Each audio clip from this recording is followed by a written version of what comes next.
मुरादाबाद में युवक की हत्या के बाद आक्रोशित परिजनों ने हाईवे पर जाम लगा दिया। आरोपी को गिरफ्तार करने की मांग उठाई। पुलिस पूरे मामले की तफ्तीश में जुटी।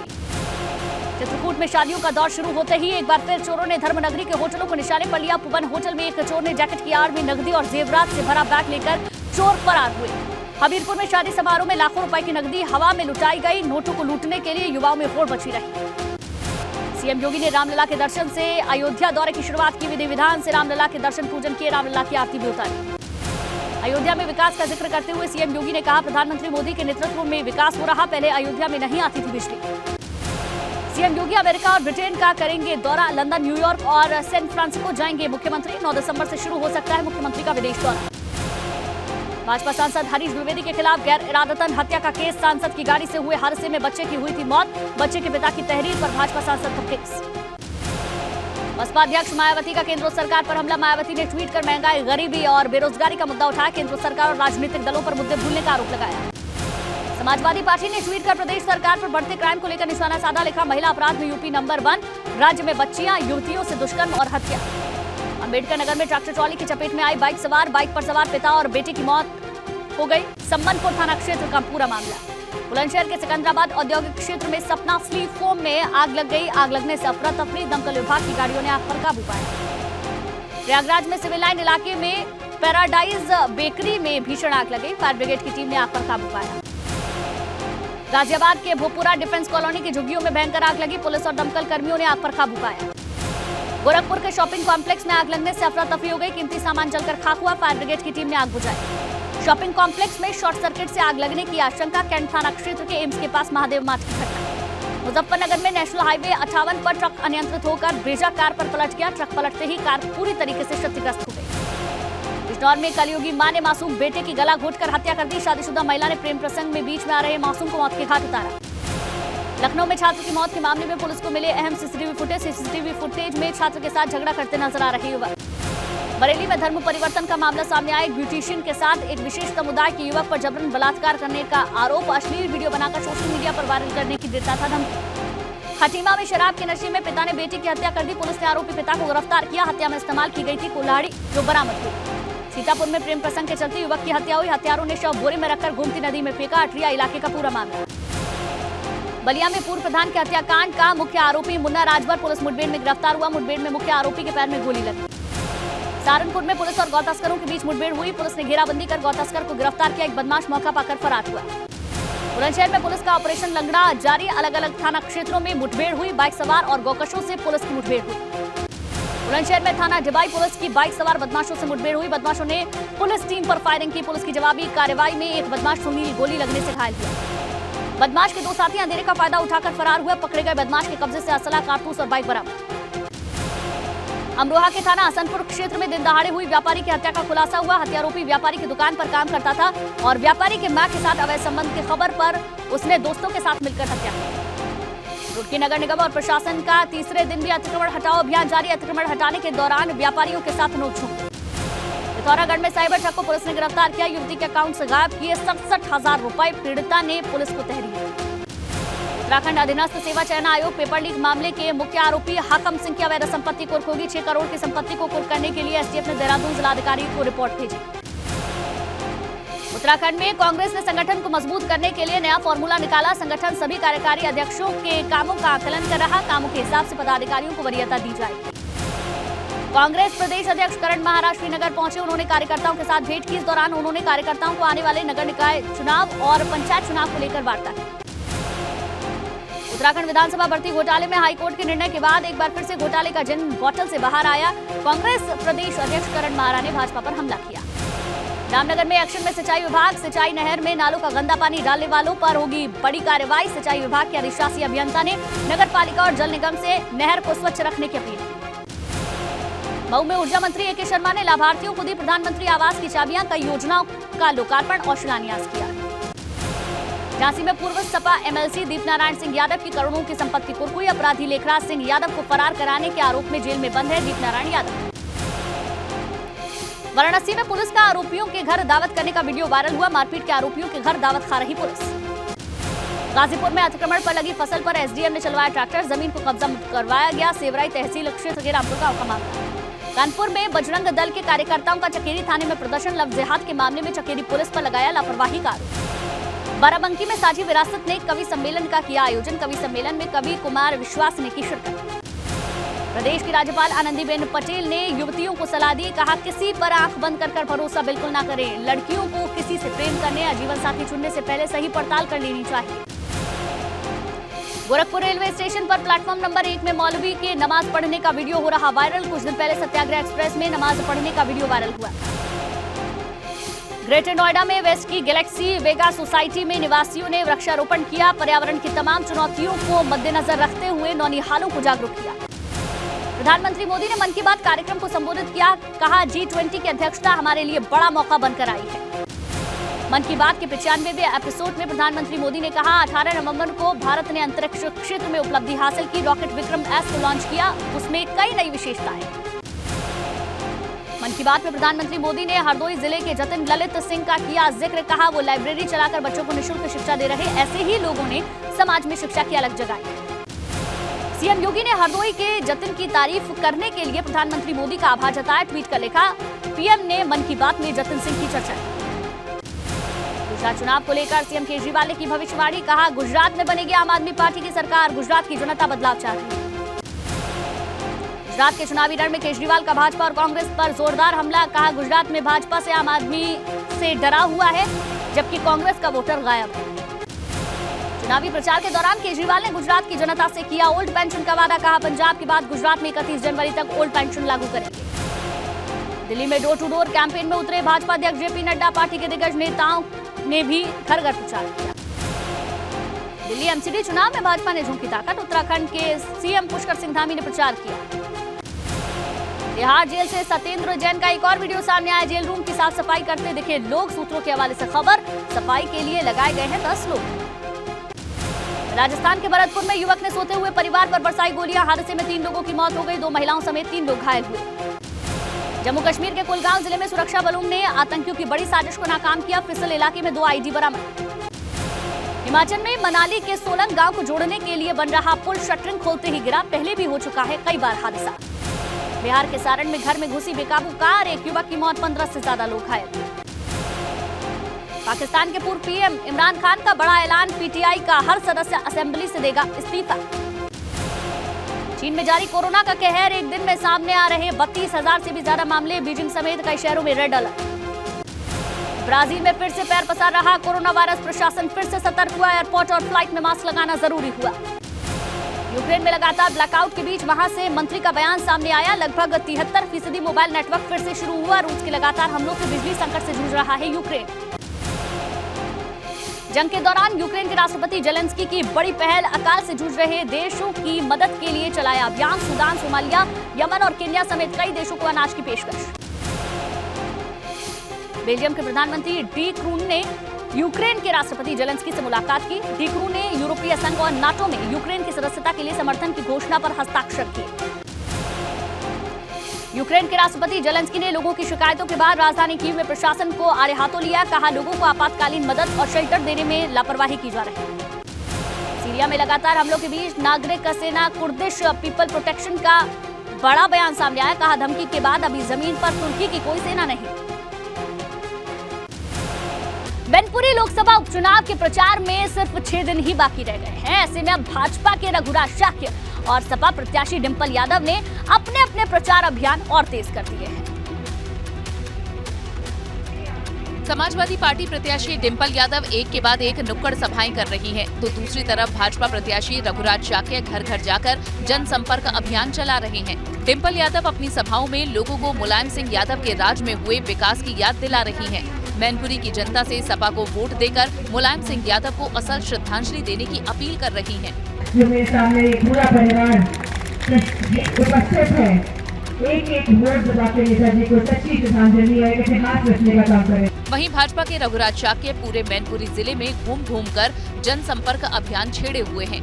रघुराज शाक्य ने खुद को जमीन से जुड़ा हुआ नेता बताते हुए दावा किया है कि उपचुनाव में इस बार मैनपुरी में कमल खिलेगा और अब मैनपुरी की जनता को बदलाव चाहिए। रघुराज शाक्य किसान का बेटा है, हमेशा जनता के सुख दुख में रहने का काम करता है हम कोई बड़े बाप के बेटे नहीं हैं। मैनपुरी में 3 दिसंबर की शाम को प्रचार अभियान थम जाएगा। ऐसे में अब सपा और भाजपा दोनों ही पार्टियां एक एक वोटर तक पहुंचने के लिए पूरा दम लगाए हुए हैं। मैनपुरी में आज डिप्टी सीएम केशव प्रसाद मौर्य ने रघुराज चाके के समर्थन में जनसभा की, जिसमें उन्होंने शिवपाल यादव और मुलायम परिवार पर हमला बोल दिया। दरअसल अखिलेश यादव ने मनमुटाव खत्म होने के बाद शिवपाल यादव और उनके बेटे आदित्य यादव डिम्पल यादव के लिए जोरदार प्रचार में लगे हुए हैं। शिवपाल यादव नुक्कड़ सभाओं और जनसंपर्क के दौरान भाजपा प्रत्याशी रघुराज चाके पर हमला बोलने लगे हैं। शिवपाल यादव ने कहा कि अगर रघुराज चाके नेताजी के शिष्य हैं तो डिम्पल यादव के खिलाफ चुनाव नहीं लड़ना चाहिए था। ये बताइए, जब वो शिष्य बता रहे, हमको गुरु बता रहे, तो गुरु को पूछ के भी जाना चाहिए। भाजपा प्रत्याशी पर शिवपाल यादव के इन्हीं हमलों का जवाब उप मुख्यमंत्री केशव प्रसाद मौर्य ने दिया। केशव प्रसाद मौर्य ने कहा कि शिवपाल यादव खुद अपने भतीजे के खिलाफ चुनाव लड़ चुके हैं, ऐसे में उन्हें भाजपा के प्रत्याशी पर उंगली नहीं उठानी चाहिए। अक्षय यादव जो उनका भतीजा उसके खिलाफ लड़ सकते हैं, तो रघुराज सिंह साकी जी ने कौन सा ऐसा गलत काम किया, एक अच्छी पार्टी को चुना। डिम्पल यादव मैनपुरी में अपने ससुर मुलायम सिंह यादव की बहू होने के नाम पर वोट मांग रही है, लेकिन भाजपा प्रत्याशी रघुराज चाके का मुलायम सिंह यादव को अपना गुर बताकर वोट मांगना मुलायम परिवार को नागवार गुजर रहा है। रामपुर उपचुनाव की जंग जैसे जैसे आगे बढ़ रही है वैसे वैसे दिलचस्प होती जा रही है। एक बार फिर से आजम का दर्द सामने आया है और आजम खान ने रामपुर पुलिस प्रशासन पर गंभीर आरोप लगाए हैं। देर रात पार्टी दफ्तर दारुल आवाम पर आजम खान ने प्रेस कॉन्फ्रेंस कर पुलिस पर समर्थकों को धमकी देने के आरोप लगाए, साथ ही चुनाव आयोग से शिकायत का मन बनाया है। भारतीय जनता पार्टी के कैंडिडेट को जीता हुआ घोषित कर दिया जाए। जब चुनाव हो ही नहीं रहा, निकलना मत घरों से बाहर, तो समाजवादी पार्टी को अगर वोट दिया तो ये घर खाली करा लिए जाएंगे। आजम ने बताया कि जल्द अखिलेश और जयंत चौधरी रामपुर आएंगे, तब उन्हें सारे सबूत मुहैया कराएंगे। इस दौरान आजम ने भाजपा पर भी तंज कसा। जो भी बर्ताव हो रहा है वो हमें बर्दाश्त करना है, और मेरे जैसे को तो इसलिए कि जब वोट देने का मेरा अधिकार ही खत्म हो गया, तो मुझे इसकी शिकायत में बल नहीं लगता। आजम के अलावा बेटे और सपा विधायक अब्दुल्ला ने भी पुलिस पर गंभीर आरोप लगाए हैं। रामपुर में पुलिस प्रशासन का काम मतदान कराना नहीं है, लोगों को मतदान से रोकना है। इन्हीं आरोप प्रत्यारोपों के बीच रामपुर की लड़ाई तेज हो गई है। भाजपा के आकाश सक्सेना और सपा के आसिम राजा के बीच में मुकाबला है। सत्याग्रह आप देख रहे हैं। यूपी की 3 सीटों पर हफ्ते भर बाद उपचुनाव होने वाले हैं। उससे पहले रालोद को बीजेपी ने बड़ा झटका दिया है। बीजेपी के प्रदेश अध्यक्ष चौधरी भूपेंद्र सिंह की मौजूदगी में रालोद और बसपा के कई बड़े नेताओं ने बीजेपी का दामन थामा। भाजपा में शामिल होने वाले नेताओं में राष्ट्रीय लोकदल के क्षेत्रीय अध्यक्ष यशवीर सिंह, अनुसूचित जाति मोर्चा के संजय जाटव, रालोद के क्षेत्रीय संगठन मंत्री भोपाल सिंह गुर्जर, महिला प्रकोष्ठ की क्षेत्रीय अध्यक्ष नेहा सिरोही, अनुसूचित जाति जनजाति के क्षेत्रीय अध्यक्ष संजय जाटव, मोदी नगर के पूर्व विधायक और रालोद के वरिष्ठ नेता सुदेश शर्मा का नाम शामिल है। सभी को मेरठ के सर्किट हाउस में सदस्यता दिलाई गई। इस दौरान जयंत चौधरी को निशाने पर लेते हुए बीजेपी की ओर से खतौली उपचुनाव में बड़ी जीत का दावा भी किया गया। चौधरी साहब के प्रति सबके मन में आदर सम्मान है, हमारे भी सम्मान। वो किसानों के बड़े नेता थे, लेकिन निश्चित रूप से जो वर्तमान परिस्थिति है उसमें जयंत चौधरी सही रास्ते पर नहीं है, इसलिए वैचारिक रूप से हमारा उनसे मतभेद है। खतौली उपचुनाव में मुश्किल बने त्यागी समाज को मनाने के लिए भाजपा ने डैमेज कंट्रोल शुरू कर दिया है। उपचुनाव की वोटिंग से पहले भाजपा ने खतौली में पूरी जान झोंक दी है और श्रीकांत त्यागी को लेकर भाजपा के खिलाफ लामबंद त्यागी समाज को साधने के लिए कैबिनेट मंत्री सूर्य प्रताप शाही को काम पर लगाया है। हमारा त्यागी समाज भी उसी का एक हिस्सा है जिसने आजादी की लड़ाई में अपनी बहुत बड़ी कुर्बानियां की हैं। इस कार्यक्रम के बाद मीडिया से बात करते हुए सूर्य प्रताप शाही ने दावा किया कि त्यागी समाज भाजपा के ही साथ है। ये हमारे परिवार के लोग हैं, हमेशा भारतीय जनता पार्टी और राष्ट्रवादी विचारधारा के साथ रहे हैं और आगे भी ये राष्ट्रवादी विचारधारा के साथ रहेंगे। सब मिलकर के कमल खिलाएंगे। त्यागी समाज को साथ रखने के लिए बीजेपी की ये कोशिश फायदेमंद हो सकती है, क्योंकि पंचायत में त्यागी समाज का झुकाव भाजपा की तरफ नजर आया। हालांकि मंत्री सूर्य प्रताप शाही के सामने श्रीकांत त्यागी केस को लेकर एक शर्त रखी गई। हमारे 6 बच्चे हैं, जरा उनका ध्यान कर लेना मंत्री जी, उनके लिए कुछ करो। बाकी वोट के लिए आप बिल्कुल भी, आपको कुछ भी कहने की जरूरत नहीं पड़ेगी। त्यागी समाज का सब वोट भाजपा के साथ। आज सीएम योगी अयोध्या नगरी पहुंचे, जहां उन्होंने अयोध्या के विकास कार्यों और विजन डॉक्यूमेंट्स को लेकर समीक्षा बैठक की। मुख्यमंत्री योगी आदित्यनाथ ने सबसे पहले अयोध्या हनुमानगढ़ी में संकट मोचन के दर्शन किए और साधु संतों से मुलाकात की। इसके बाद राम जन्मभूमि परिसर जाकर रामलला के दर्शन किए। कहा जाता है राम द्वारे तुम रखवारे होत ना गया बिन पैसारे। जब भी माननीय मुख्यमंत्री जी आते हैं तो हनुमान जी महाराज के चरण में और पहले हनुमान जी महाराज से अनुमति लेते हैं, उसके बाद राम जी के दरबार में जाकर आज दर्शन करने के बाद हनुमान जी से प्रार्थना किया कि उत्तर प्रदेश का आम जनमानस सुखी और शांतिपूर्वक रहे। दर्शन पूजन के बाद मुख्यमंत्री सीधे अयोध्या में बन रही मल्टी लेवल पार्किंग का निर्माण कार्य देखने के लिए पहुंचे। परियोजनाओं को लेकर अयोध्या विकास प्राधिकरण के उपाध्यक्ष विशाल सिंह से जानकारी ली। अलग अलग निर्माणाधीन परियोजनाओं का निरीक्षण करते हुए मुख्यमंत्री योगी मंडलायुक्त सभागार भी पहुंचे और प्रशासनिक अफसरों से अयोध्या डेवलपमेंट को लेकर भी बैठक की। बाराबंकी में कवि सम्मेलन और मुशायरे का आयोजन हुआ, जिसमें देश के विख्यात कवियों ने हिस्सा लिया। लेकिन सबसे ज्यादा लोगों का ध्यान खींचने वाले यहाँ कुमार विश्वास थे, जिन्होंने अपनी कविताओं से लोगों का दिल जीत लिया। कुमार विश्वास ने अपनी कविताओं से कार्यक्रम में समा बांध दिया और लोगों को खूब हंसाया। हालांकि वो यहाँ सियासी व्यंग करते भी नजर आए। दरअसल ये कवि सम्मेलन बाराबंकी के GIC ऑडिटोरियम में हुआ था। बताया जा रहा है कि ये कार्यक्रम पूर्व मंत्री अरविंद सिंह गोप ने अपने बड़े भाई और पूर्व जिला पंचायत अध्यक्ष अशोक सिंह की याद में कराया, जिसका संचालन मशहूर शायर अबरार काशिफ ने किया। सबसे पहले शायर फजल इमाम मदनी ने काव्य पाठ किया, लेकिन कुमार विश्वास को सुनने के लिए लोग ज्यादा बेताब नजर आए।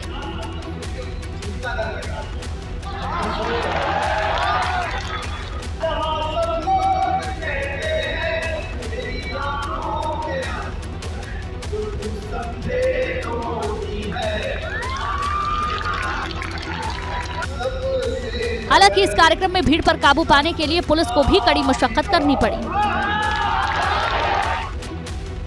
श्रद्धा मर्डर केस के बाद जहां अपने घर की बच्चियों को लेकर लोग डरे हुए हैं, वहीं यूपी की राज्यपाल आनंदीबेन पटेल ने भी छात्राओं को इशारों में सलाह दी है। दरअसल लखनऊ में अब्दुल कलाम टेक्निकल यूनिवर्सिटी में दीक्षांत समारोह था, जिसमें यूपी की राज्यपाल आनंदीबेन पटेल ने शिरकत की और इशारों में घर से दूर पढ़ने वाली छात्राओं को सावधान रहने की सलाह दी। बिना किसी का नाम लिए उन्होंने कहा कि अब बेटियों को सावधान रहना पड़ेगा। असत्य बोलकर किसी को फंसा देना और फिर क्या परिस्थिति लड़कियां भी बनती है, हम देखते हैं कि ऐसी घटनाएं, तब हमें सोचना चाहिए कि ऐसी घटनाएं कम कैसे हो सकती। इतना ही नहीं, समारोह में राज्यपाल ने छात्रों को सच बोलने की सलाह दी और कहा कि परिवार और एक दूसरे से झूठ नहीं बोलना चाहिए। सबसे पहले आपको कहा सत्य बोलना नहीं। यदि आपको कोई किसी के साथ प्रेम हो गया है, उनको ठीक लगे तो आपके साथ रहे, ठीक न लगे तो कुछ। इस कार्यक्रम में छात्रों के बीच राज्यपाल ने भेदभाव का जिक्र भी किया। समाज में बेटे और बेटियों को लेकर दोहरे रवैये पर खुलकर अपनी बात कही और भेदभाव न किए जाने की बात को दोहराया। यूपी पुलिस की साख पर फिर से सवाल खड़े हो गए हैं। ताजा मामला वाराणसी से सामने आया है, जहां कई पुलिसकर्मी एक घर में खाना खाते दिखाई दे रहे हैं। इस वीडियो में वाराणसी की चोलापुर पुलिस खाना खा रही है, जिसमें थानाध्यक्ष और सिपाही साफ देखे जा सकते हैं। आरोप है कि ये पुलिसकर्मी एक आरोपी के घर दावत उड़ा रहे हैं। वायरल वीडियो को लेकर दावा है कि ये घटना 21 नवंबर की है, जब पुलिसकर्मी आरोपी के घर गलबहियां कर रही हैं। दरअसल वाराणसी के मेहदा गांव में परिवार के दो गुटों के बीच जमकर हंगामा और मारपीट हुई थी, जिसके बाद पीड़ित पक्ष ने मुकदमा दर्ज कराया था और पुलिस के पहुंचने पर मामले को शांत कराया। हालांकि पुलिसकर्मी दूसरे पक्ष के घर पर जाकर खाना खाते हुए देखे गए। पीड़ित पक्ष के आरोपों को देखते हुए मामला आला अधिकारियों के पास पहुंच गया है। हालांकि पुलिस अभी आरोपों का खंडन कर रही है। आरोपों से घिरे दरोगा ने ब्लैकमेलिंग के आरोप लगाए हैं। दरोगा की माने तो इस वीडियो के जरिए दूसरे पक्ष पर लूट, मारपीट जैसे गंभीर धाराओं में केस दर्ज कराने का दबाव बनाया जा रहा था। अब पीड़ित पक्ष की तरफ से वीडियो वायरल करने के बाद प्रशासन ने मामले की जांच के आदेश दिए हैं। हमीरपुर में एक शादी समारोह में लोगों ने नोट उड़ाकर अपनी खुशी का इजहार किया। इतने नोट उड़े कि मारामारी मच गई। डीजे की धुन पर बाराती झूम रहे हैं। और म्यूजिक सिस्टम वाले सेट के ऊपर खड़ा शख्स भर भर के नोट उड़ा रहा है। 100, 50, 20 और 10-10 के नोट हवा में उड़ाए जा रहे हैं। कागज के टुकड़ों की तरह फिजाओं में नोट ही नोट है। ऊपर से शख्स नोट लुटा रहा है तो नीचे खड़े लोग नोटों को लूटने की कोशिश कर रहे हैं। हर कोई ज्यादा से ज्यादा नोट अपने पॉकेट में भर लेना चाहता है। नोटों को लूटने की होड़ मची हुई है। यहाँ तक कि नोट लूटने के चक्कर में लोग आपस में भी उलझते हुए दिखाई दे रहे हैं। काफी देर तक ये सिलसिला चलता रहा। नोट लुटाने का ये वीडियो सोशल मीडिया पर वायरल है। शादी समारोह का ये वीडियो मौदहा कोतवाली इलाके का है। दरअसल बुंदेलखंड में आमतौर पर शादी बारातों में रुपए लुटाए जाते हैं, लेकिन इस शादी में कुछ ज्यादा ही रुपए लुटाए गए, जिसके कारण ये चर्चा में है। और उत्तर प्रदेश के बाद अब देखते हैं देश में कहां चल रहा घड़ी घड़ी घमासान।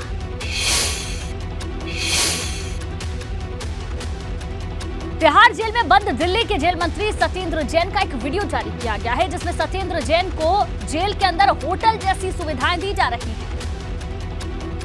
के कमरे में झाड़ू पोछा लगा रहा है और फिर सत्येंद्र जैन का बिस्तर और सामान सजा रहा है। तिहाड़ जेल से सामने आए सत्येंद्र जैन के इस नए वीडियो के बाद अब भाजपा ने फिर से आम आदमी पार्टी और अरविंद केजरीवाल पर हमला बोला है। किसने ऐसी जेल के बारे में भी सुना था जहाँ कलीन बिछाए जाते हैं और वो भी हाउस कीपिंग के लोग आके कलीन बिछाते हों?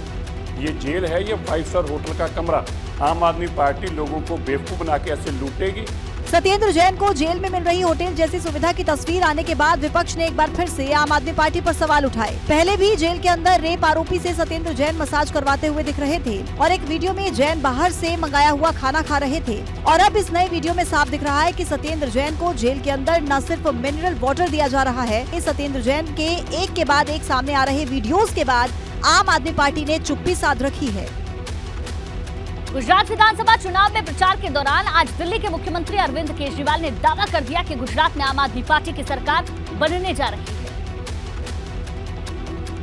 सूरत में अरविंद केजरीवाल ने एक प्रेस कॉन्फ्रेंस के दौरान लिखकर दे दिया है कि प्रदेश में आम आदमी पार्टी की सरकार बनेगी। केजरीवाल ने कहा कि गुजरात के संभावित नतीजों की वजह से बीजेपी इस बार बौखलाई हुई है। केजरीवाल ने ये भी कहा कि पंजाब में भी उनकी भविष्यवाणी सच साबित हुई थी और अब गुजरात में भी वो सही साबित होगी। मैंने कहा था नवजोत सिंह सिद्धू हारेंगे, चन्नी साहब दोनों सीटों से हारेंगे, बादल साहब का पूरा परिवार हारेगा। तो आज मैं आप सबके सामने लिख के भविष्यवाणी करने जा रहा हूँ। जेल में बंद अपने मंत्री सत्येंद्र जैन का नया वीडियो सामने आने पर केजरीवाल ने कोई जवाब नहीं दिया, लेकिन भाजपा पर तंज कसते हुए केजरीवाल ने कहा कि भाजपा वीडियो बनाने की कंपनी बन गई है। भारतीय जनता पार्टी ने दिल्ली के अंदर एक गारंटी दी है कि हर वार्ड में एक वीडियो की दुकान खोलेंगे। केजरीवाल ने गुजरात में सरकारी कर्मचारियों से समर्थन मांगते हुए कहा कि आम आदमी पार्टी की सरकार बनने पर राज्य में अगले साल 31 जनवरी तक पुरानी पेंशन योजना लागू कर दी जाएगी। राजस्थान में सियासी संकट बरकरार है, जिसको लेकर डैमेज कंट्रोल की कोशिशें भी तेज हो गई हैं, जिसके संकेत कांग्रेस नेता जयराम रमेश ने साफ साफ दे दिए हैं। मुख्यमंत्री अशोक गहलोत और सचिन पायलट के बीच जारी तकरार को डैमेज कंट्रोल करने के लिए अब जयराम रमेश ने कमान संभाल ली है। वो बड़े वरिष्ठ नेता हैं, बड़े अनुभवी नेता हैं। सचिन पायलट एक युवा नेता है, उनमें जान है, परिश्रमी भी है, जो संगठन को मजबूत करेगा। व्यक्ति सर्वोपरि नहीं है, संगठन सर्वोपरि है। हालांकि जयराम रमेश ने एक बात भी साफ कर दी है कि अशोक गहलोत के बयानों से पार्टी आलाकमान भी खफा है। यही वजह थी कि उन्होंने गहलोत की टिप्पणियों को गलत बताया। कुछ शब्द इस्तेमाल किए गए हैं मुख्यमंत्री की ओर से जो अप्रत्याशित थे, जो मुझे भी आश्चर्य हुआ। कुछ शब्दों का इस्तेमाल मुख्यमंत्री को करना नहीं चाहिए था। दरअसल कुछ दिन पहले एक इंटरव्यू में अशोक गहलोत ने सचिन पायलट को गद्दार बताते हुए 2020 में सरकार गिराने की साजिश के लिए जिम्मेदार ठहराया था। गहलोत के इस बयान के बाद दोनों नेताओं के बीच विवाद और बढ़ गया। उत्तराखंड विधानसभा में बैकडोर से भर्ती के मामले में फिर से सियासत तेज हो गई है। हाईकोर्ट की डबल बेंच के फैसले के बाद कांग्रेस सरकार के खिलाफ हमलावर है। कांग्रेस ने इस घोटाले को लेकर पूरी सरकार पर सवाल खड़े कर दिए हैं। भारतीय जनता पार्टी के नेताओं ने जिन्होंने नियुक्तियां दी, ना तो उन्होंने अपनी गलती मानी और ना ही इसमें जो न्याय हुआ है वो पूरा हुआ है। दरअसल हाईकोर्ट की डबल बेंच ने सरकार को बड़ी राहत दी थी और सिंगल बेंच के आदेश को खारिज कर दिया था, जिसके बाद कांग्रेस ने सरकार पर हमले तेज कर दिए और मुख्यमंत्री का पक्ष मांगा है। एक तरफ धामी कहते हैं बर्खास्त होना चाहिए, गलत हुआ है।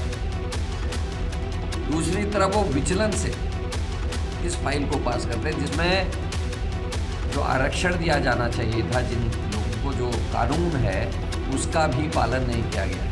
करण माहरा यही नहीं रुके, उन्होंने प्रेमचंद अग्रवाल को लेकर भी सवाल खड़े किए। प्रेमचंद अग्रवाल जी ने विधानसभा चुनाव से जस्ट पहले ये नियुक्तियां की और चुनाव जीतने के बाद उनको फाइनेंस मिनिस्टर बना दिया। उत्तराखंड के सरकारी स्कूल में शिक्षा का हाल किसी से छिपा नहीं है, जिसकी बनगी इस वायरल वीडियो से देखी जा सकती है। पहाड़ी गानों पर मौज मस्ती का ये वीडियो उत्तराखंड के सरकारी स्कूल का है, जहां मैडम अपने ठुमकों में व्यस्त हैं। ये वायरल वीडियो चमोली के देवाल ब्लॉक का बताया जा रहा है, जिसमें कुछ शिक्षक बर्थडे पार्टी मनाते हुए नजर आ रहे हैं। इस वीडियो में कुछ शिक्षक बर्थडे पार्टी मना रहे हैं तो कुछ महिला शिक्षक डांस करती हुई नजर आ रही हैं और ये सब सहायक अध्यापकों की ट्रेनिंग के दौरान सामने आया है। बर्थडे पार्टी में केक काटने के बाद डांस पार्टी भी होती है, जिसमें पहाड़ी गानों पर ठुमके लगाए जाते हैं। जानकारी के मुताबिक ये वीडियो देवान ब्लॉक के तौलौर गाँव का है, जहाँ सहायक अध्यापकों की ट्रेनिंग थी। उसी दौरान पहले बर्थडे पार्टी की गई, फिर पहाड़ के गाने बजे और शिक्षकों ने ठुमके लगाए। पहाड़ी गाने बज रहे हैं और महिला टीचर उस पर डांस कर रही है। ये वीडियो बीआरसी सेंटर का बताया जा रहा है, जो कई सवाल खड़े करता है। एक तरफ जहां उत्तराखंड में शिक्षा का स्तर किसी से छिपा नहीं है, दूसरी तरफ शिक्षक ट्रेनिंग में भी जब ऐसे मस्ती करेंगे तो छात्रों का भविष्य कब और कैसे उज्जवल करेंगे। हालांकि एबीपी गंगा इस वीडियो की पुष्टि नहीं करता है।